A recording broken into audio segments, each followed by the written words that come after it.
Immanuel Kant, ¿qué es la ilustración? La ilustración es la liberación del hombre de su culpable incapacidad. La incapacidad significa la imposibilidad de servirse de su inteligencia sin la guía de otro. Esta incapacidad es culpable porque su causa no reside en la falta de inteligencia, sino de decisión y valor para servirse por sí mismo de ella, sin la tutela de otro. Sapere aude, ten el valor de servirte de tu propia razón. He aquí el lema de la ilustración.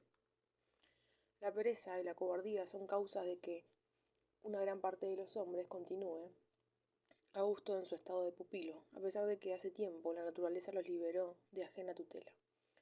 Naturaliter majoren es. También lo son de que se haga tan fácil para otros erigirse en tutores. Es tan cómodo no estar emancipado. Tengo a mi disposición un libro que me presta su inteligencia, un cura de almas que me ofrece su conciencia, un médico que me prescribe de las dietas, etcétera, etcétera. Así que no necesito molestarme. Si puedo pagar, no me hace falta pensar. Ya habrá otros que tomen a su cargo, en mi nombre, tan fastidiosa tarea. Los tutores que tan bondadosamente se han arrogado este oficio, cuidan muy bien de que la gran mayoría de los hombres, y no digamos que todo el sexo bello, considere el paso de la emancipación, además de muy difícil, en extremo peligroso. Después de entender sus animales domésticos y procurar cuidadosamente que no salgan del camino trillado donde los metieron, les muestran los peligros que le amenazarían caso de aventurarse a salir de él. Pero estos peligros no son tan graves, pues con unas cuantas caídas aprenderán a caminar solitos. Ahora que lecciones de esa naturaleza espantan y le curan a cualquiera las ganas de nuevos ensayos. Es, pues, difícil para cada hombre en particular lograr salir de esa incapacidad, convertida casi en segunda naturaleza. Le ha cobrado ficción y se siente realmente incapaz de servirse de su propia razón porque nunca se le permitió intentar la aventura. Principios y fórmulas, instrumentos mecánicos de un uso o más bien abuso racional de sus dotes naturales, hacen veces de ligaduras que le sujetan a ese estado. Quien se desprendiera de ellas apenas si se atreviera a dar un salto inseguro para salvar una pequeña zanja, pues no está acostumbrado a los movimientos desembarazados. Por esta razón, pocos son los que, con propio esfuerzo de su espíritu, han logrado superar esa incapacidad y proseguir, sin embargo, con paso firme. Pero ya es más difícil que el público se ilustre por sí mismo y hasta si le dejan libertad, casi inevitable. Porque siempre se encontrarán algunos que piensen por propia cuenta, hasta entre los establecidos tutores del gran montón, quienes después de haber arrojado de sí el yugo de la tutela, difundirán el espíritu de una estimación racional del propio valer de cada hombre y de su vocación a pensar por sí mismo. Pero aquí ocurre algo particular. El público que aquellos personajes uncieron con este yugo le unce a ellos mismos cuando son incitados al efecto por alguno de los tutores incapaces por completo de toda ilustración. Que así resulta de perjudicial inculcar prejuicios, porque acaban vengándose en aquellos que fueron sus sembradores o sus cultivadores. Por esta razón, el público solo poco a poco llega a ilustrarse mediante una revolución, acaso se logre derrocar el despotismo personal y acabar con la opresión económica o política. Pero nunca se consigue la verdadera reforma de la manera de pensar, sino que nuevos prejuicios, en lugar de los antiguos, servirán de riendas para conducir al gran tropel. Para esta ilustración no se requiere más que una cosa: libertad. Y la más inocente entre todas las que llevan ese nombre, a saber, libertad de hacer uso público de su razón íntegramente. Mas oigo exclamar por todas partes: nada de razones, el oficial dice, no razones y haz la instrucción. El funcionario de Hacienda: nada de razonamientos, a pagar. El reverendo: no razones y cree. Solo un señor en el mundo dice: razonad todo lo que queráis, y sobre lo que queráis, pero obedeced. Aquí no encontramos por doquier con una limitación de la libertad. Pero, ¿qué limitaciones es obstáculo a la ilustración? Contesto. El uso público de su razón debe estar permitido a todo el mundo, y esto es lo único que puede traer ilustración a los hombres. Su uso privado se podrá limitar a menudo ceñidamente, sin que por ello se retrase en gran medida La marcha de la ilustración. Entiendo por uso público aquel que, en calidad de maestro, se puede hacer de la propia razón ante el gran público del mundo de lectores. Por uso privado entiendo que el que ese mismo personaje puede hacer de su calidad de funcionario. Ahora bien, existen muchas empresas de interés público en las que es necesario cierto automatismo, por cuya virtud algunos miembros de la comunidad tienen que comportarse pasivamente para, mediante una unanimidad artificial, poder ser dirigidos por el gobierno hacia los fines públicos o por lo menos impedidos en su perturbación. En este caso no cabe razonar, sino que hay que obedecer. Pero en la medida en que esta parte de la máquina se considera como miembro de un ser común total y hasta de la sociedad, cosmopolita de los hombres, por lo tanto, en calidad de maestro que se dirige a un público por escrito, haciendo uso de su razón, puede razonar sin que por ello padezca los negocios en los que corresponde, en parte, la consideración de miembro pasivo. Por eso, sería muy perturbador que un oficial que recibe una orden de sus superiores se pusiera a argumentar en el cuartel sobre la pertinencia o utilidad de la orden. Tiene que obedecer. Pero no se le puede prohibir con justicia que, en calidad de entendido, haga observaciones sobre las fallas que descubre en el servicio militar y las exponga al juicio de sus lectores. El ciudadano que se puede negar a contribuir con los impuestos que le corresponden y hasta una crítica indiscreta de esos impuestos cuando tiene que pagarlos, puede ser castigada por escandalosa, pues podría provocar la resistencia general. Pero ese mismo sujeto actúa sin perjuicio de su deber de ciudadano si, en calidad de experto, expresa públicamente su pensamiento sobre la inadecuación o injusticia de las gabelas. Del mismo modo, el clérigo está obligado a enseñar la doctrina con arreglo al credo de la Iglesia a que sirve, pues fue aceptado con esa condición. Pero como doctor tiene la plena libertad y hasta el deber de comunicar al público sus ideas bien probadas e intencionadas acerca de las deficiencias que encuentra en aquel credo, así como el de dar a conocer su propuesta de reforma de la religión y de la Iglesia. Nada hay en esto que pueda pensar sobre su conciencia, porque lo que enseña en función de su cargo, en calidad de ministro de la Iglesia, lo presenta como algo que cuyo respecto no goza de libertad para exponer lo que bien le parezca, pues ha sido colocado para enseñar según las prescripciones y el nombre de otro. Dirá, nuestra Iglesia enseña esto o lo otro, estos son los argumentos de que se sirve. Deduce en la ocasión todas las ventajas prácticas para su feligresía, de principios que, si bien él no suscribirá con entera convicción, puede obligarse a predecir, porque no es imposible del todo que contengan oculta la verdad o que, en el peor de los casos, nada impliquen que contradiga la religión interior, pues se cree que no es este el caso. Entonces sí, que no podría ejercer el cargo con arreglo a su conciencia, tendrá que renunciar. Por lo tanto, el uso de que se razón hace un clérigo ante su feligresía constituye un uso privado, porque se trata siempre de un ejercicio doméstico, aunque la audiencia sea muy grande, y en este respecto no es, como sacerdote, libre ni debe serlo, pues que ministra un mandato ajeno.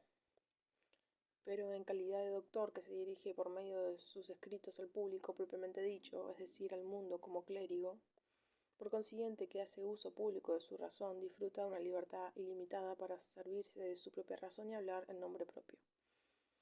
Porque pensar que los tutores espirituales del pueblo tengan que ser a su vez pupilos representa un absurdo que aboca en una eternización de todos los absurdos. Pero ¿no es posible que una sociedad de clérigos, algo así como una asociación eclesiástica o una muy reverenda clasis, como se suele denominar entre los holandeses, pueda comprometerse por juramento o guardar un determinado credo para, de ese modo, asegurar una suprema tutela sobre cada una de sus miembros y a través de ellos sobre el pueblo y para eternizarla, si se quiere? Respondo. Es completamente imposible. Un convenio semejante, que significaría descartar para siempre toda ilustración ulterior del género humano, es nulo o inexistente. y ya puede ser confirmado por la potestad soberana, por el Congreso, por las más solemnes capitulaciones de paz. Una generación no puede obligarse y juramentarse a colocar a la siguiente a una situación tal que sea imposible aplicar sus conocimientos presuntamente circunstanciales, depurarlos del error y en general avanzar en el estado de su ilustración. Constituiría esto un crimen contra la naturaleza humana, cuyo destino primordial radica precisamente en este progreso. Por esta razón, la posteridad tiene derecho a repudiar esa clase de acuerdos como celebrados de manera abusiva y criminal. La piedra de toque de todo lo que puede decirse como ley para un pueblo se halla en esta interrogación: ¿es que un pueblo hubiera podido imponerse a sí mismo esta ley?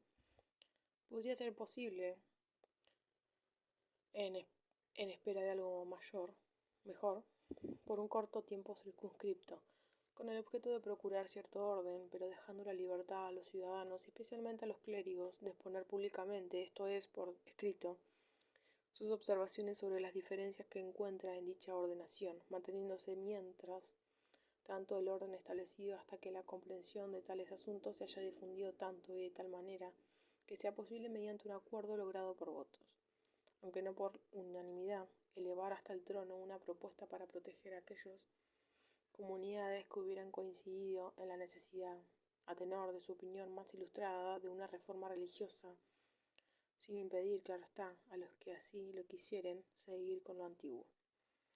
Pero es completamente ilícito ponerse de acuerdo, ni tan solo siquiera por el plazo de una generación, sobre una constitución religiosa inconmovible que nadie podría poner en tela de juicio públicamente, ya que con ello se destruiría todo un periodo en la marcha de la humanidad hacia su mejoramiento, periodo que, de ese modo, resultaría no solo estéril, sino nefasto para la posteridad. ¿Puede un hombre, por lo que incumbe a su persona, pero solo por un cierto tiempo, eludir la ilustración en aquellas materias a cuyo conocimiento está obligado, pero la simple y pura renuncia, aunque sea por su propia persona y no digamos por la posteridad, significa tanto como violar y pisotear los sagrados derechos del hombre, y lo que ni un pueblo puede acortar por y para sí mismo, menos podrá hacerlo un monarca en nombre de aquel, porque toda su autoridad legisladora descansa precisamente en que asume la voluntad entera del pueblo en la suya propia, si no pretende otra cosa, sino que todo mejoramiento real o supuesto sea compatible con el orden ciudadano, no podrá menos de permitir a sus súbditos que dispongan por sí mismos en aquello que crean necesario para la salvación de sus almas, porque no es esta cuestión que le importe, y si la de evitar que unos a otros impidan con violencia buscar aquella salvación por el libre uso de todas sus potencias, y hará agravio a la majestad de su persona si en ello se mezcla hasta el punto de someter a su inspección gubernamental aquellos escritos en los que sus súbditos tratan de descantar sus creencias, ya sea porque estime su propia opinión como la mejor, en cuyo caso se expone al reproche Caesar non est supra grammaticos, ya que porque rebaje a tal grado su poder soberano que ampare dentro de su estado el despotismo espiritual de algunos tiranos contra el resto de sus súbditos.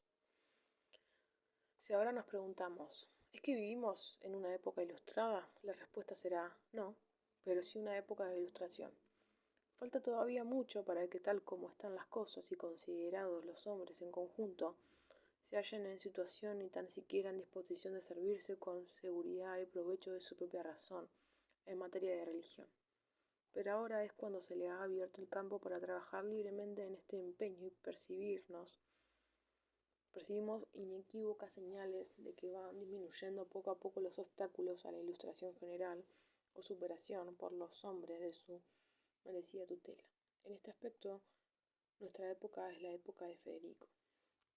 Un príncipe en que no considera indigno decide declarar que reconoce como un deber no prescribir nada a los hombres en materia de religión y que desea abandonarlos a su libertad, que rechaza por consiguiente hasta ese pretencioso sustantivo de tolerancia. Es un príncipe ilustrado y merece que el mundo y la posteridad, agradecidos le encomienden como aquel que rompió el primero, por lo que le toca al gobierno las ligaduras de la tutela y deja en libertad a cada uno para que se sirviera de su propia razón en las cuestiones que atañen a su conciencia. Bajo él, clérigos dignísimos, sin mengua de su deber ministerial, pueden, de su calidad de doctores, someter libre y públicamente al examen del mundo aquellos juicios y opiniones suyos que se devienen, aquí o allá, del credo reconocido, o con mayor razón los que no están limitados por ningún deber de oficio. Este espíritu de libertad se expande también por fuera, aunque en aquellos países donde tiene que luchar con los obstáculos externos que le levanta a un gobierno que equivoca su misión, porque en este único ejemplo nos aclara como régimen de libertad nada hay que temer por la tranquilidad pública y la unidad del ser común. Los hombres poco a poco se van desbastando espontáneamente siempre que no se trate de mantenerlos de manera artificial en estado de rudeza. He tratado del punto principal de la ilustración, a saber, la emancipación de los hombres de merecida tutela, en especial por lo que se refiere a cuestiones de religión, pues en lo que se atañe a las ciencias y las artes, los que mandan ningún interés tienen en ejercer tutela sobre sus súbditos, y por otra parte hay que considerar que esta tutela religiosa es, entre todas, la más funesta y deshonrosa. Pero el criterio de un jefe de Estado que favorece esta libertad va todavía más lejos y comprende que tampoco en lo que respecta a la legislación hay peligro porque los súbditos hagan uso público de su razón y expongan libremente al mundo sus ideas sobre una mejor disposición de aquella, haciendo una franca crítica de lo existente. También en esto disponemos de un brillante ejemplo, pues ningún monarca se anticipó al que nosotros veneramos. Pero solo aquel que, esclarecido, no teme a las sombras, pero dispone de un numeroso y disciplinado ejército para garantizar la tranquilidad pública, puede decir lo que no osaría un estado libre. Razonad todo lo que queráis y sobre lo que queráis, pero obedeced. Y aquí tropezamos con extraño e inesperado curso de las cosas humanas, pues ocurre que, si contemplamos este curso con amplitud,